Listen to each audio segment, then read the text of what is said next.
Hello everybody, welcome back to HardReset.Info channel. In today's video, I'll show you how to easily restore the vibration settings to default on your HORI Track Control System.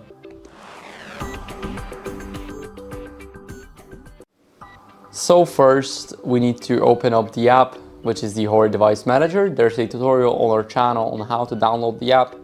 Now let's click it, and here, click on the steering wheel icon. Go to the vibration adjustment, and here whenever you change the setting, let's say to -2, and you click restore to default, then it will ask you if you want to revert to the default settings. So let's click OK, and now it will be back to 0. So this is how you guys can restore it. I hope this video helped you, and if it did, then leave a like, sub and a comment, and I'll see you in the next one.